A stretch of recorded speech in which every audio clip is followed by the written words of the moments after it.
The priority was showing unity. Labor has wrapped up its three-day national conference with little disagreement on show. What did it all achieve? And will the government now change course on anything? The Prime Minister is our guest this morning. I'm David Speers. Welcome to Insiders.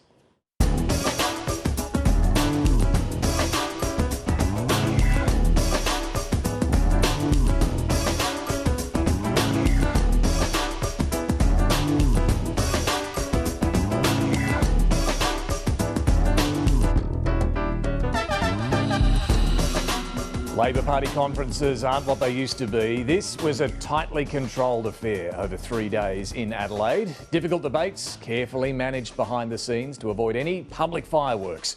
On the final day, the factions closed ranks to block backbencher Ed Husic, who wanted the party to recognise claims of Israeli genocide in Gaza. There was one genuine debate on the conference floor over whether telehealth should be used for voluntary assisted dying. We'll hear where the Prime Minister stands on that shortly. But the main outcome for Anthony Albanese was an overwhelming demonstration of agreement and party discipline.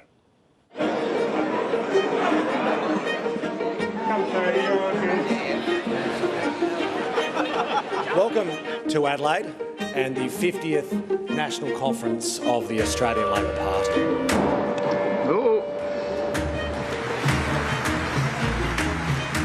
The rock star welcome to Labor's Love Fest. Anthony Albanese didn't come empty-handed.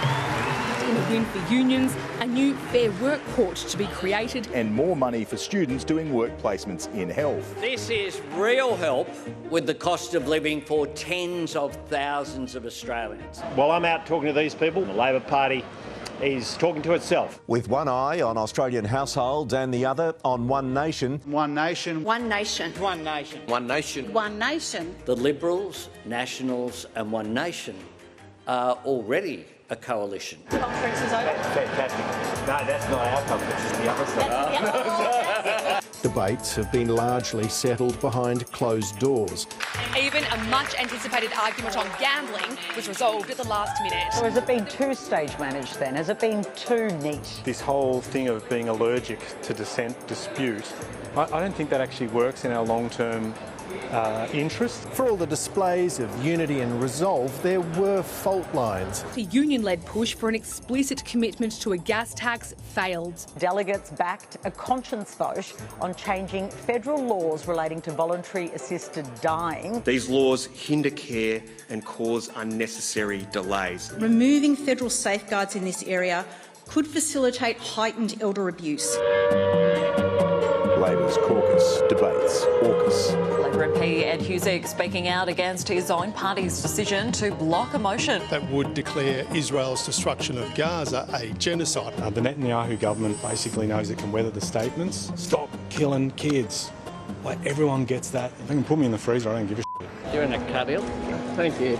I needed that. This is the most purposeful and united national conference I have attended since I joined the Labor Party. Well done. And on the couch with us this week, Rafael Epstein from ABC Radio Melbourne, Network 10 political editor Ashleigh Raper and chief political reporter for the Australian newspaper Greg Brown. Very good morning to all of you. Raf, you were the only one here who wasn't at the conference covering the minutiae of the platform debates. I'm keen to hear what you think about, from an outsider's perspective, what did it all achieve?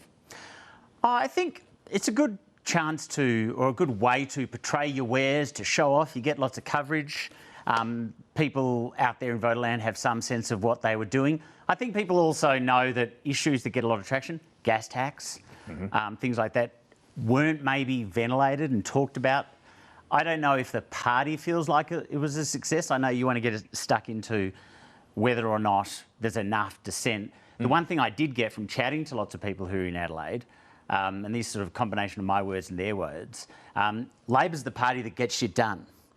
All the other mobs, they're a shit show. Right. So there were variations of that from people. So One Nation, the coalition, they're a mess. Sure, we don't have the dissent we used to have, but we get stuff done, I mean, and they're hoping that message gets out there. Colourfully put, but that is exactly what the aim was for Labor, right? To show we're united, disciplined, a sensible party of government. The rest of them are all over the shop. But at what cost, Ash? Well, this is it. It was this whole thing about, disunity breeds disillusionment. We don't want to show that. But, you go to these conferences and you talk to the MPs and Labor Party members, they get misty-eyed about conference. We go, we thrash ideas out, we have a debate. Let's be honest, that did not happen here. So they just need to get real and say, OK, that's not what we do anymore. Yes, we pretend that's what we do, but no, we have orderly processes. We put in place these processes. It's all done behind closed doors. Yeah, there's still policy debates going on, yes. just not in public. Yes, and there's differing views on how successful that is, whether, who actually gets into those rooms to have those fights, which is different to having it as a free-for-all on the floor. So why the change, Greg? I mean, is this because Labor's still scarred from the Rudd-Gillard divisions? Is it the social media age that we're in now, where they're fearful of, a moment being clipped up and being viral and living in eternity to come back and bite them? Yeah, it's a bit of both. I think the scarring from the Rudd-Gillard era can't be underestimated. And I have sympathy for part of what Ed Husick said when he talked about how the lessons of the Rudd-Gillard era are we can never have debates. It's almost like become we can never have public debates, when I think if you actually look at the issues, they were far more about sort of leadership and people leaking against each other in very damaging ways. So it's certainly to Anthony Albanese's advantage that things are this tight. Absolutely. He very much says that it's only the media that cares that we're not having debates on the floor of National Conference and in caucus and all this. But I can't help but think that when it just looks like an authoritarian regime, then voters, I think, without seeing that exchange of ideas, I think it can turn people off. I'm not sure it's an authoritarian regime. A bit much, but I think what has changed, though, it used to be if you were a dissenter, you were in the mainstream. Now, if you are a dissenter, you are an outlier. I just wanted to read a quote. Someone who was at Labor conference in 2015, who opposed the leader, who was opposed to boat turnbacks. His name is Anthony Albanese. And this is how much dissent was in the mainstream. He was on Insiders the Sunday after the 2015 ALP conference. This is what he said. When you're prepared to actually have a debate about ideas and bring it to a conclusion, what you end up with is a better outcome than when you have a couple of people sit in a room and make decisions on behalf of the whole movement. So it used to be a mainstream thing to dissent. It isn't anymore. I actually spoke to quite a few people who said, oh, no, we're pretty bruised by the conversations we're having. So I think it is true there are debates, but it's definitely changed. People say, oh, no, look, we're still having all the debates. They're just in different forums. They're just not in the media. But often you'll speak to backbenchers and they won't know directions of government policy. Yeah, well, let's talk about policy, because yes, wherever these debates are happening, in closed rooms or on the floor of the conference, what did we learn, Ash, about where the Labor Party, the Labor movement want to go, their direction? I mean, there weren't a lot of debates around getting productivity and economic growth going. No, it was almost devoid of that economic chat. There were some things that went in, and whether it is those controversial issues that we expected, but there was stuff around the AI, there was the gambling, the gas tax. Those were the things that we were watching, and there were movement on some things. The AI, in terms of Tony Sheldon, the senator, he got something up in terms of getting a working group around that involved unions and Labor representatives on that. And it's with that and with gambling as well, there was this push to have a national regulator, which goes further than the government's legislation that is currently before the Parliament. Now, that was a push from the left. It didn't quite happen. They got a bit more around regulation. So what we saw a lot of the time was they gave a little bit, just enough, but it didn't go actually further or push the government much further than their policies but just at the quickly, moment. whether it's AI or the announcement of a new Fair Work court, is it fair to say the unions would be particularly happy with the direction that we saw on show coming out of this conference? Yeah, I think they would. And I think to see the debates of what happened in the lead up to National Conference, you only have to look at the difference between the preliminary draft that was leaked out in March and the final draft. And that's where you had extensive additions to AI in the platform. You had major changes to the Israel-Palestine section, which of course very controversially deleted that clause about the parties supporting or urging Hamas to disarm and have no place in the state of Palestine. And then if you look at government policy in the lead up to conference as well, the gambling reforms were announced a few months out, and obviously all the tax reform in the budget that is now locked into the platform, that certainly helped win over delegates because that package was very popular. All right, well, time to hear from the Prime Minister. I spoke to Anthony Albanese as the conference was wrapping up in Adelaide yesterday. Prime Minister, thanks for joining us at the end of this Labor conference. Good morning. So, a young Anthony Albanese once came along to these conferences with an aim to change minds and change the party platform. Have you heard anything here these last few days that's going to shift your position on anything? Well, what we've had is really constructive engagement and deliberations done in full public view, broadcast live, with 400 delegates, 400 proxies having their say about the range of issues that will then feed into the government's short as well as long-term aspirations. That's the role of the conference here, and it's been really constructive. And it's been good to get that input from working people, from union delegates, from people who are in workplaces hearing about what's going on right around Australia, about the full range of economic, social, environmental issues. But is there anything that's changed your mind on anything? Well, our government does listen to people, but there's broad consensus about the direction in which we're taking the government. We're a government that doesn't sit idle. We don't just occupy the space. And there's recognition of that from delegates. We are a united party. We're cohesive. There is broad agreement about our general direction. We know who we are and what we stand for and the direction in which we want to take the country. And that stands in stark contrast with the chaos on the other side of politics. There was one debate on the floor of the conference. It may have only been the only one debate, that there should be a conscience vote in the Parliament on whether telehealth consultations can be used for voluntary assisted dying. Where do you stand on this? Well, it's a conscience vote, but I haven't changed my position on that. What's that? I'm a supporter of voluntary euthanasia. I think it is important that people have the right to die in dignity, with dignity. But it's also important that protections be placed around it. Now, if someone has a heart attack or an acute health condition, they need a doctor. They can't do that over telehealth. And I think that someone ending their life is just as important, and I think that it should be face-to-face recognition and face-to-face engagement, because otherwise, from my perspective, what that would do as well is undermine voluntary assisted dying. So you're opposed to using telehealth for voluntary assisted dying? That's my position. I always, these are very personal decisions, though. That's why it's a conscience vote. So I respect the fact that there are different views on this. Yep. I've been approached, I've had some discussions about it, but I'm yet to be convinced that any move down that track.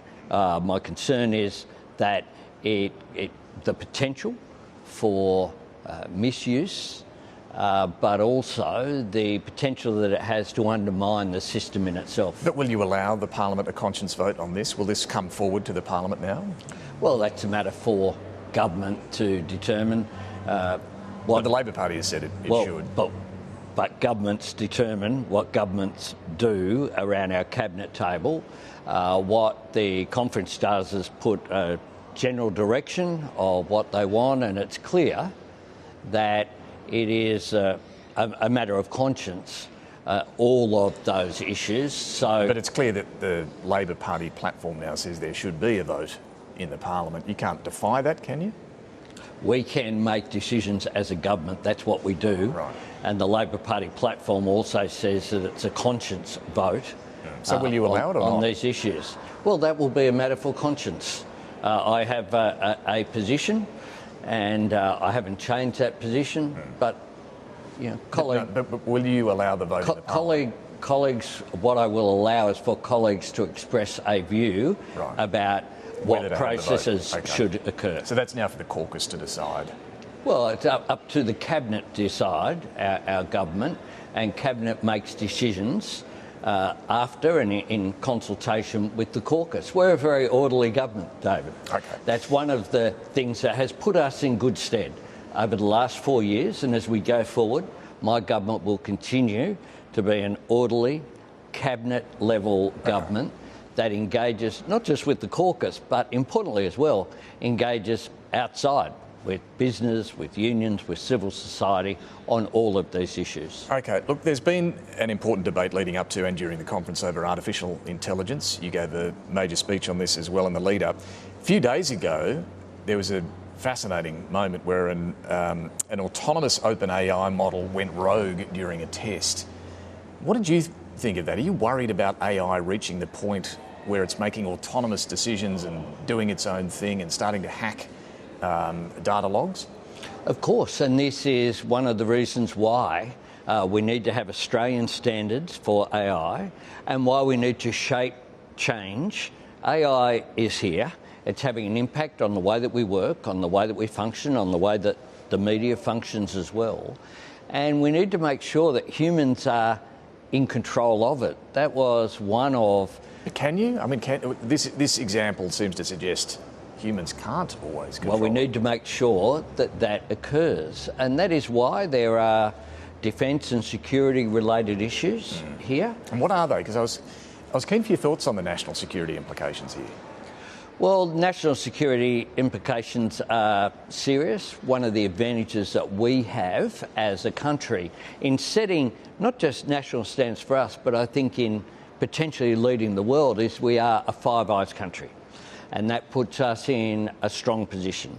Now, we know that with defence, we're actually seeing it on the ground or in the sky in the Ukraine-Russia conflict, the role that AI is increasingly playing.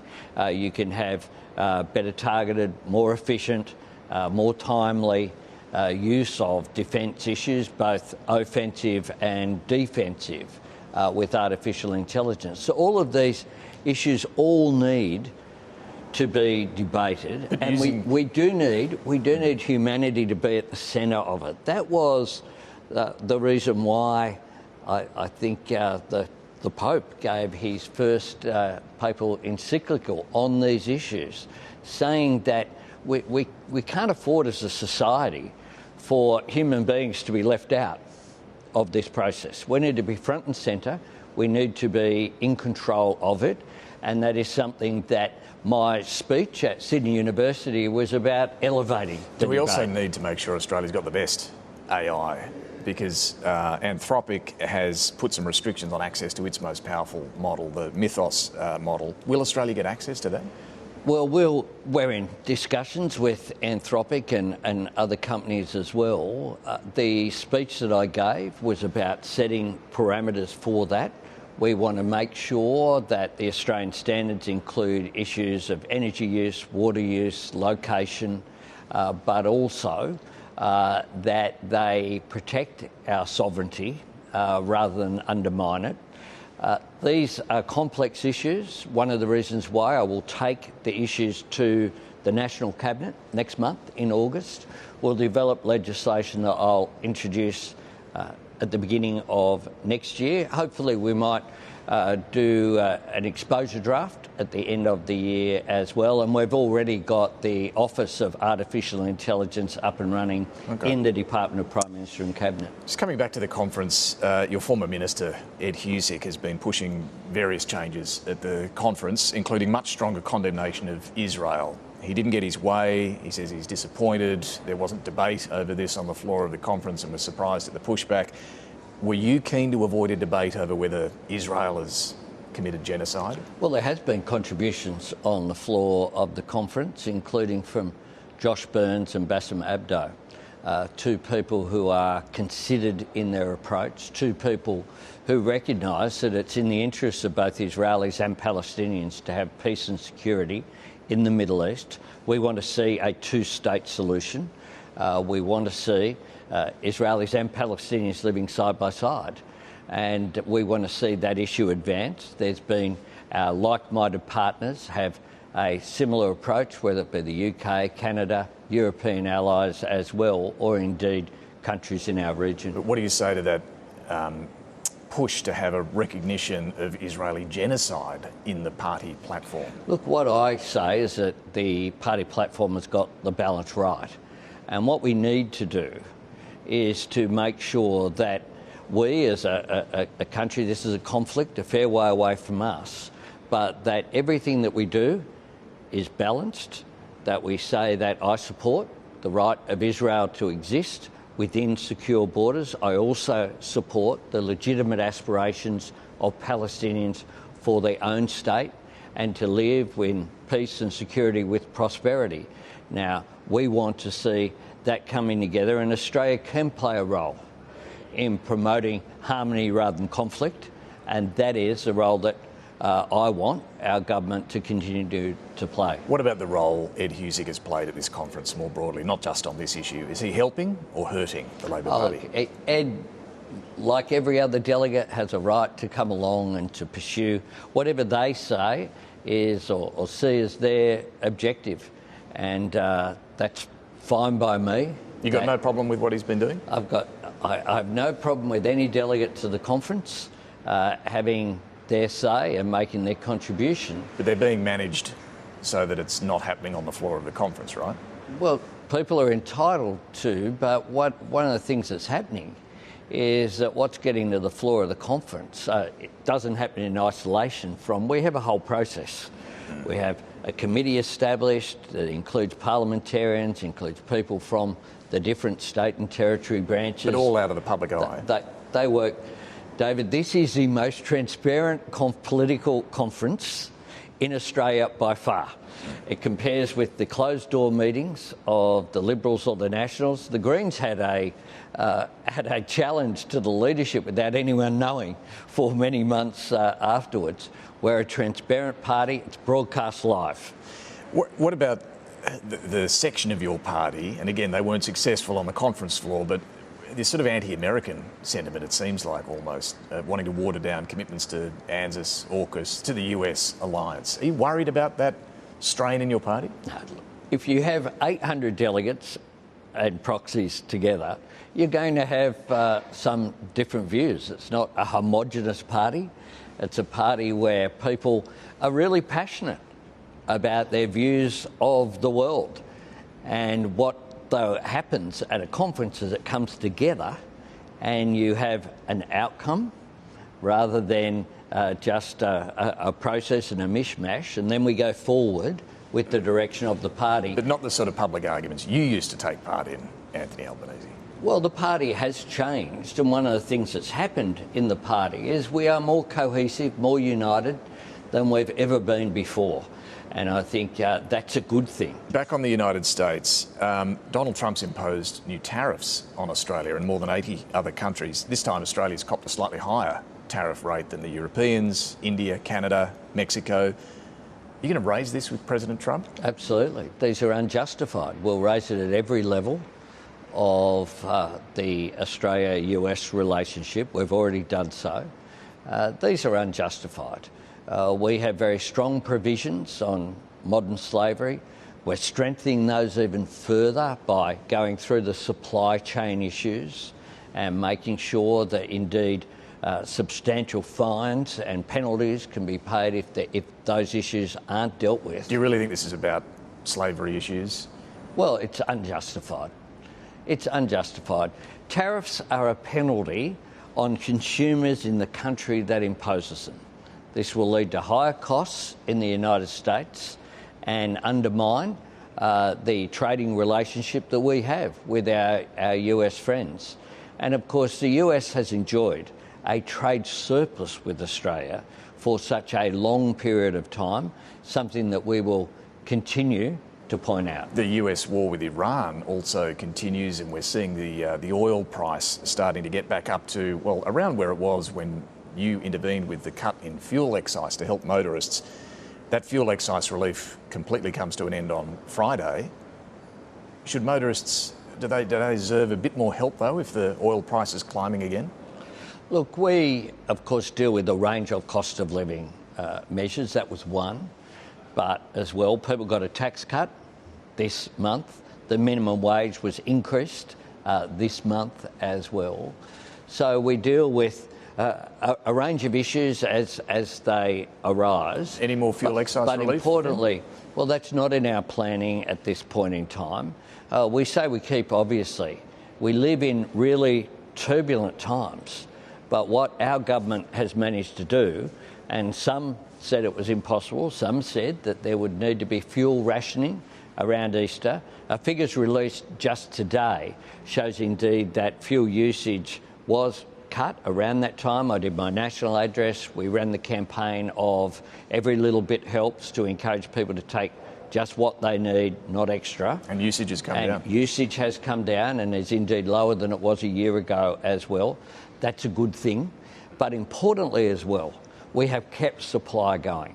There is now more fuel in Australia today than there was on February 28. What's that cost Australia in the budget? Well, there's substantial costs. Some of it will come back, but we allocated, as part of our fuel security plan, was in excess of $10 billion, but that was about better fuel security going forward, including a government-owned reserve.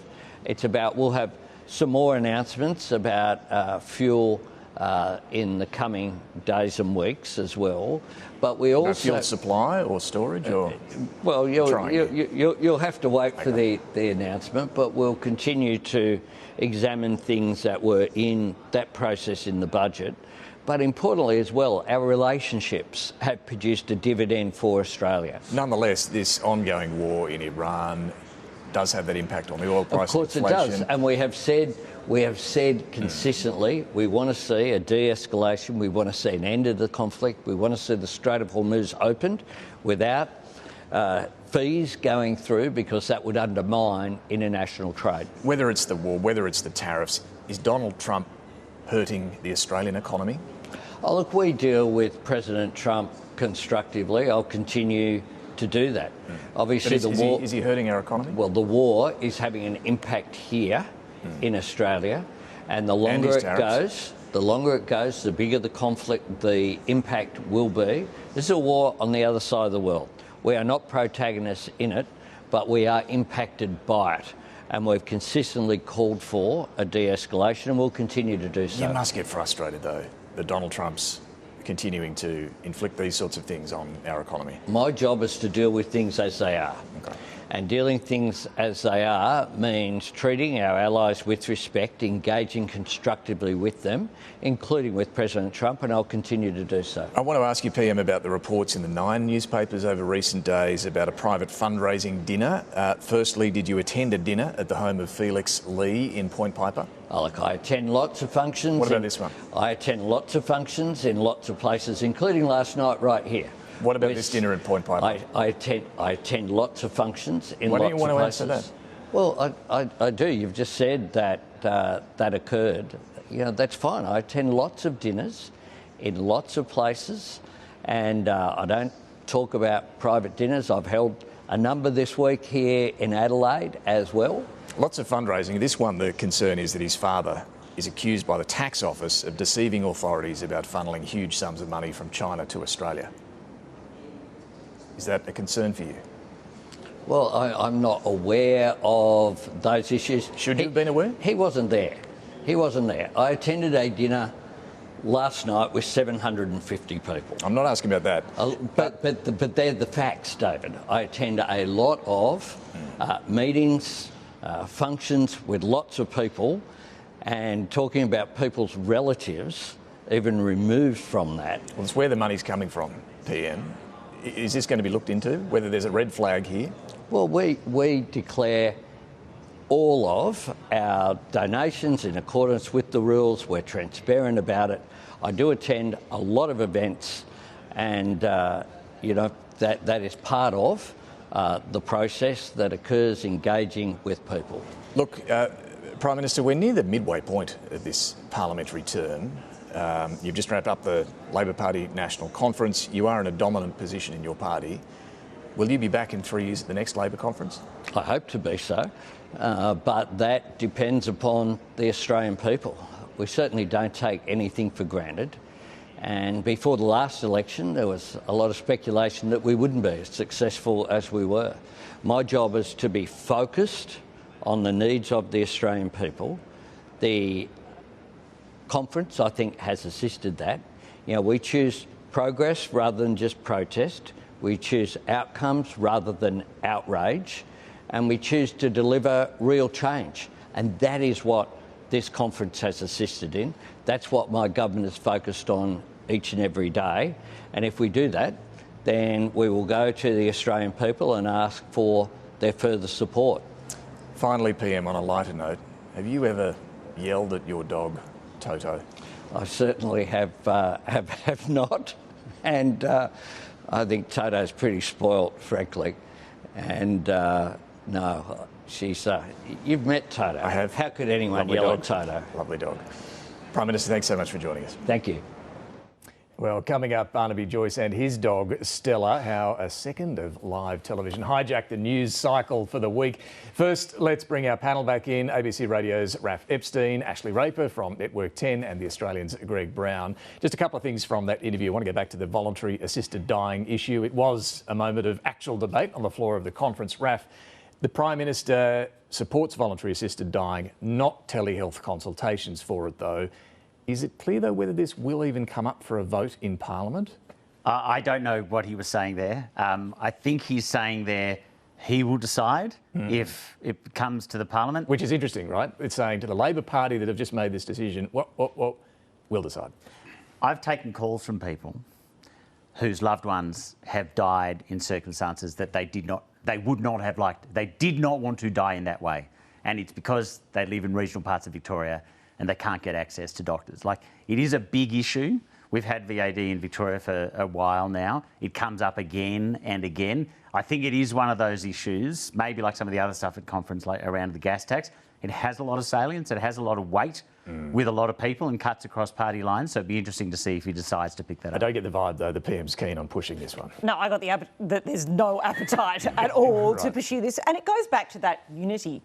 As being a state political reporter on Macquarie Street when they did the decriminalising abortion and doing the voluntary assisted dying, nothing breeds disunity like a conscience vote. And it seems that if this did go to Parliament for a vote, it would have to be a conscience vote. Absolutely. And that becomes really chaotic because it invites people to say what they think, and a lot of people do feel passionate about it. And it also will filter down because this is a state issue. The states are in control of the voluntary assisted dying. We should just explain that. It is a state and territory matter, but it's the use of carriage services. So it's a Commonwealth matter. Yeah, so it's restricted. The federal law has to change for telehealth to be used. So it's a two things. So if there'll be an overturning, if it happens federally, it would have to happen federally, but then the states administer it. But maybe it goes back to the conference and the division. Wayne Swan's phrase is, we can't be antiseptic centrists. Wayne Swan was saying that is no longer enough. So the PM, when he's talking to you, is saying, look, we've given people a tax cut in July. How many people have noticed? You're right, having a conscience vote on that issue obviously is tough for governments. Maybe they are the things, though, that the government needs to think about. They're okay compared to the coalition in relation to parties like One Nation at the moment, but maybe they need to do those big things. The biggest cheer the PM got at the conference, I think this is right, is when he mentioned the housing changes, negative gearing and capital gains. They resisted doing that for a long time. Like, there is a lot of desire in the party, and I think more broadly, they want governments. Maybe some brave souls in caucus could raise it and have a debate in caucus about it and bring on the issue, but you've got your doubts. They're discouraged to raise it in those speaking about forums. making big, bold, brave tax changes, the gas tax, a lot of talk leading up to the conference. It was a fizzer, though, in the end. Another one that Ed Husic was agitating for. What happened there, Greg? And I guess where does it go now within Labor? Well, I don't really think this was ever on. I mean, there was a phrase there was some change language that appeared in the second draft that's now in the platform, which was that Labor supports a fairer return for resources, including through the taxation system. Doesn't mention gas? It doesn't mention gas, no. So it's one of those vague references that you can tell anyone, oh, look, giving you something here, and then you go to business, oh, no gas tax, but various people feel they've had a win. But that actual reference, the PM's made clear, that does not necessarily mean a gas tax. However, there is support within the party for it. Jim Chalmers has never ruled it out since the budget. And I think key to it is if they want to do something really meaningful on income taxes, which is crucial for the intergenerational element, they will need more revenue. Yeah, no, exactly. Well, the only thing that really seemed to trouble the Prime Minister at the conference was something beyond even his control, and that was the jammed escalator. We are proudly a progressive movement. Two words that can't be applied to the escalator in this building, it must be said. Now, when it did come to a standstill, I'll admit there was a moment, just a moment, when the ladder of opportunity finally made sense. Thank you, Mark Latham. After 20 years, we can finally laugh about making him leader. We can finally laugh. I think you would have liked to put Ed Husick on that escalator. Well, also, the Prime Minister's laughing about that now. The day after, when it went to news that night, he wasn't laughing about it. Right. It was an evolution that he took a while for the Prime Minister to find the escalator funny. Yeah, once he got through National Conference unfazed, and then it became funny, you know? Look, the backdrop to the conference was obviously the shift in the political landscape we've seen over the last 6 months or so when it comes to the rise of One Nation. And this really was a dominant theme on that first day. The Prime Minister and the other speakers on that first day all talking about One Nation, how to take them on, not to be complacent and so on. How worried is Labor about One Nation? Well, it was fascinating that really they elevated One Nation now as their biggest political competitor. I mean, that was something that came out in the first instance in a release of Wayne Swan's piece. And then Peter Malinowskis went on that same sort of theme as well. Albanese was more talking about the three right-wing parties together, but certainly One Nation loomed large.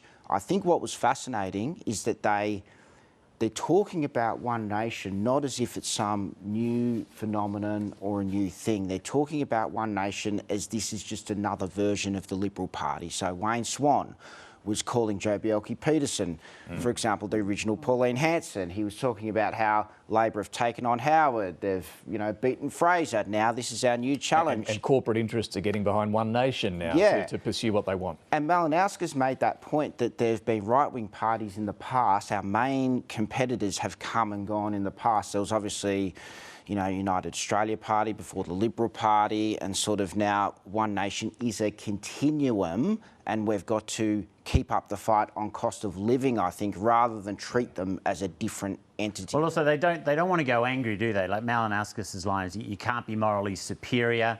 And I think he actually said on afternoon briefing, Malinowskis, that he doesn't see One Nation voters as racist at all. They really only want to tackle One Nation on workers' stuff, on parental leave, on those sort of traditional battlegrounds. It was interesting too, Malinowskis said, I think on the Guardian podcast, you don't motivate anyone by making them angry. Clearly One Nation motivates people by making them angry. So they really want to stay in that straight lane. They don't want to talk down to the One Nation voter. And I do think they really sharpened their message and really used conference. It was almost like a campaign launch, like even the slogan, delivering real change, which we saw rolled out there. That was purely for One Nation, that Labor delivers real change, where Labor's trying to position that, One Nation just talks about, doesn't provide solutions. They just get angry without providing solutions. So I thought that was quite noticeable at the conference, and the lines that were coming out with the Prime Minister were much sharper. And as you were saying, Greg, like linking One Nation with the coalition together and trying to make that quite clear to people watching. But it was clear that the bigger threat for Labor, at least as they're seeing it right now, is One Nation rather than the coalition. There's a bit of a split on that, though. Like, there is a view within some that it's One Nation, but there is a strong view among others that the coalition will revive and maybe under a new leader, or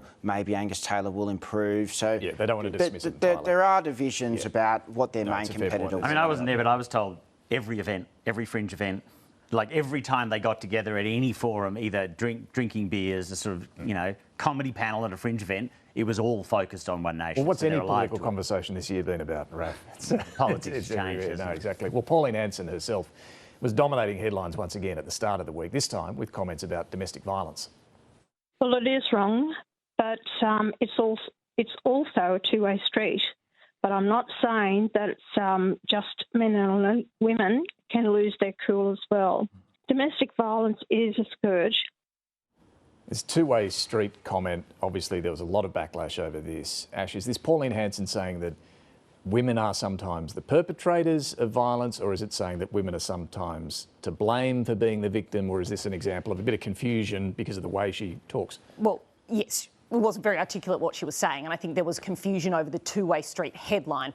When you listen to the whole thing, what she was saying was that hang on, I'll still with what she was actually saying, was that she said that men, yes, are violent against women, but women are also violent against men. So it wasn't that it's a two-way street that women, deserve it. She wasn't saying that. She was saying that men are violent, women are violent to men as well, which is a remarkable thing to say. And if you go with the metaphor of the two-way street, when we know, there is a highway. Yeah, four lanes going that way, yes, one lane going the other. One a trickle the other way. So, and how she expressed this as well, it was a pretty easy question, because she was asked, this radio host wanted her to have a go at men. She's like, what is your message to men who are violent against women? And she said, it's wrong, and then went there. It is quite extraordinary that that's how she responded to that question, when she didn't need to do it as well. All she needed to say was, it's absolutely wrong, it's abhorrent, it should not be happening. And then also she went further and talking about women who are in violent situations should leave, which is such a simplistic thing to say. And for somebody who's talking about being Prime Minister and talking about policy, that was just a ridiculous thing to say. Just two things on that. Firstly, Anglicare reckon it costs about $7,000 for the average woman to try to leave, so that's a significant barrier. But she does have a track record on this stuff. She's called women liars in the past. She's used parliamentary privilege to have a go at a relative of hers, basically accusing them of perjury over this because her son was accused. So she has a track record. I think what is interesting, to go back to sort of the ALP approach to this, she speaks to that really angry, really disaffected, really abusers of the facts representing men. That's a part of her constituency.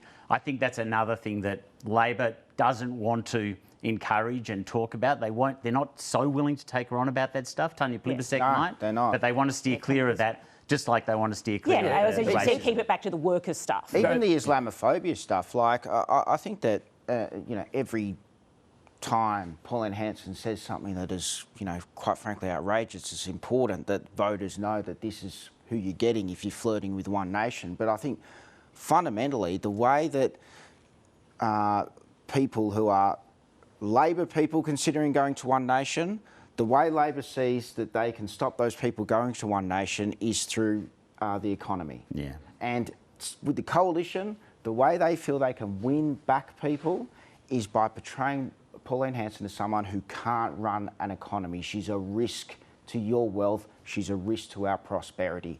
I think that's actually, while these, like when she said, I think it came out a couple of weeks ago, that Islam is based on terrorism.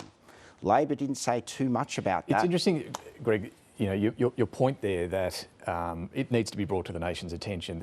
We would all know there's a lot of debate about the media and what we seize upon every time she does say something outrageous or controversial. Raf, I think we've probably spoken about this as well. Is the media getting it right in the treatment of these things? I think One Nation especially gets a soft run on the morning TV shows. Barnaby Joyce gets a bit of a soft run. It has to be said, Pauline Hanson doesn't put herself up for interview very often. We all know when we pay more attention to her, our audience pays more attention to us. But she uses that. We are in a symbiotic relationship with her. I think the start of the week was the White Australia stuff, when she said the problems started when we dropped White Australia. I think the coverage of that was pretty good by what I'll call the legacy media. She made that into content. She did a video saying, I'm not advocating White Australia, but she used that on one of her Instagram videos as a chance to repeat some of her really fact-distorting stuff. So it is difficult. She should just be held to the same standard every other politician is. If she says things that are outrageous, it should be reported as outrageous. The media don't need to target her. They just need to hold her to the same standard. But she often uses our fact-checking. If you fact-check Trump, you rebroadcast his message. And we're in the same situation with Pauline Hanson. Yeah, I think the shift needs to come from, okay, her being at the height she is new and shiny. And I think over time, the coverage is shifting towards, OK, what will this actually look like as a government, though, probing into exactly how expensive all their policies are. And somehow she's got two ways to pay for everything, which is eliminating the Indigenous Affairs Agency and eliminating the climate. That's just paying for everything. It's like I don't know if like that makes any difference to her support. I mean, these parties are hard to tackle. Right? In Germany, there's a firewall around AfD, which is the rough equivalent, hasn't stopped them soaring in the polls. Like it's difficult to know. You're right, the coverage should be there, but it's hard to know if it makes a difference to her support. Look, I want to move on. Just Sarah Hanson-Young, the Green senator, has messaged through that on the voluntary assisted dying issue we were talking about, she will be moving a private senator's bill in August, so coming up when Parliament resumes in a few weeks. So there will be a vote, she is arguing, before the end of the year on this. So trying to force the issue on telehealth for voluntary assisted This government, dying. they don't seem to be fans of letting other politicians lead them in any particular direction. Let's see how far that goes. We'll see how far that goes in the Senate. Anyway, speaking of One Nation, there was no way of ignoring, no matter where you were, Barnaby Joyce and his pooch Stella, after a split-second moment on 7:30, went viral. Are you really comfortable with where she is taking you? I think... Sit down! Sorry. It's a dog. I laughed. It's funny. That's Barnaby. Sit down! An Australian politician named Barnaby Joyce. That was right-wing Australian politician Barnaby Joyce. Barnaby Joyce fährt aus der Haut. Birincisi Barnaby Joyce'un canlı yayında. Australiano Barnaby Joyce. You've all seen the interview of Barnaby yelling at his dog. Have you ever yelled at a dog during a live interview? No, I can't say I have. Barnaby's clearly frustrated that he's become essentially the cleaner, and he's cleaning up from Pauline Hanson. I yelled at Alfie like that, he'd cry for a week. Everyone in country Australia is looking at that grab of Barnaby and the dog, laughing at the ABC, laughing at the outrage machine. The agenda, the biased mainstream media. And it was under the floor, under the deck, and it was just barking incessantly. Not sort of like quietly woof woof, it was like continual, like woof woof woof woof woof woof. I have to apologise for this dog, which has decided to bail up. Don't worry about the dog, just answer the question. I'm up against the lefties on the ABC. I can't hear myself think, and it's farm dog. If you can't govern your dog, you can't govern the country. Oh, Stella, you're famous, darling, aren't you? Yes. Sit down politely. The dog was no problem, thank you. What's to me? Stella does look like a lovely dog as well. Look, there's a couple of things here. What did this moment tell us? What did it reveal about, I guess, not just Barnaby Joyce, but our polity and the way this just divided us between left and right, city and country, Raph? It tells you, what's that old line, never act on screen with dogs or children. It certainly tells you. Look, there's part of it that is just viral. I found it amazing on the morning when we were talking about it on the radio. It's like it's a Rorschach test. Everybody sees what they want to see. I don't know if it actually tells you anything. I do think there's something in what Aaron Violi's saying. The toughest thing for Barnaby is he has to constantly try and clean up after Pauline Hanson. I didn't interview a dog specialist myself. I have. I did not. Maybe I should have. There was a lack. Right. If you are shouting at a dog like that, I think you're already losing. It is the case that many people may shout at their dog in that way. It is not effective and is not to be recommended. Well, yes, you have to laugh at it. But then it took on this life of its own. Was there really a dog? Then there was this... that was a whole thing. And was he doing it to change the story? Like, it became this whole thing. It did allow him on an NRL panel. That's how much got through. And look, I'll quote my 12-year-old son, sometimes when I question him, he's like, not that deep, bro being mum. I don't think it was that deep. No. I just think that it allowed him to dodge some of the questions. I think they were important. Sarah was asking important questions. Yeah, and about character. But yes, I think, though, that it does work very much in One Nation's interest because, you know, when this elite debate's going with their cavoodles getting upset about him yelling at a dog, it just plays right into One Nation's hands. The inner city latte sippers don't know what it's like to deal with a dog in the country. So I didn't know. So it's a cavado. No. Cavoodle Kelpie divide. No, it's not. I'm saying the elites with their cavoodles in the city, as opposed to this was. I think it was a rescue dog, so they're not quite sure what it is. I think it's a staffy, maybe. But I do think he's getting frustrated. Yeah, that's what I was going to come to. Right? Yes. What does it tell us? I was going to guess that. And he took it out on the dog. We've got to cavoodles, and anyway. Yes, but is Barnaby Joyce now the clean-up guy, as we saw Aaron Violi saying there, and is this what he signed up for? Well, the first element of frustration he had, if you remember the Pauline Hanson good Muslims sort of comment, and I remember I gave him a call and put it to him, and he went ballistic at me. We put on page 1 that he said, "You've got to ask Pauline Hanson, don't ask me about this." But that was sort of the beginning, a sort of sign to come, and I think he is getting frustrated that he is having to clean up some of Pauline Hanson's statements, particularly on Islam and the Tommy Robinson issue as well. And I also think he's getting frustrated that everyone are asking so many questions now about how much their policies are going to cost, because remember, he's their Treasury spokesman and they don't have many staff, and given how high they are in the polls, we're all saying, OK, well, if we're going to go to the Coalition for a comment, maybe we need to go to One Nation for a comment as well. So I think all of that together is coming down on him pretty heavily. Yeah. He's not about to throw the toys out of the cotton and leave, though. I don't get the sense. No, not quite yet. No. You'd think he'd rather be talking about other things than the latest Pauline Hanson outrage about white Australia or whatever it is that we're seeing. Look, a question on Victorian politics for you, Raf. Is this the week that Jacinta Allen survives as Premier or gets the chop from Labor?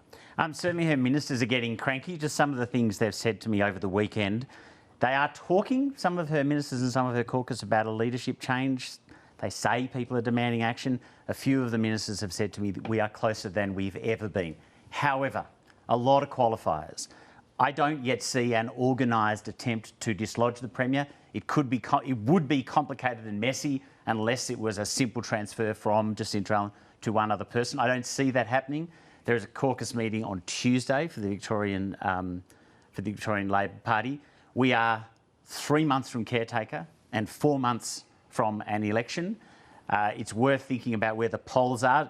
Firstly, I don't think I've ever seen Don Chipp's Democrats were never in the 20s. This is the first time another party has come along and stolen some real polling territory. If you average the polls in Victoria, the Coalition are at just over 27%, the ALP are at just under 25%, and One Nation are just under 23%. So they are neck and neck. Yeah. No one knows how that plays out. But there's a big question for Labor. Yes. And they've been here before federally and in most of the states. Is a change going to help, or does it just create more grief that lasts for a long time? Some of her caucus and her ministers and important people have said to me it's no longer about the cost of change. It's about the cost of whether or not we drive the government over a cliff. Interesting. So that's how they talk about it. I don't see any actual solid action, but they're certainly hitting the phones. We'll be watching this. And no one knows how it all plays out. Because the clock is running down on that looming election. All right, our panel, Greg, Brown, Ashleigh Raper and Rafael Epstein, back shortly with some final observations. Time now for Mike Bowers and Talking Pictures.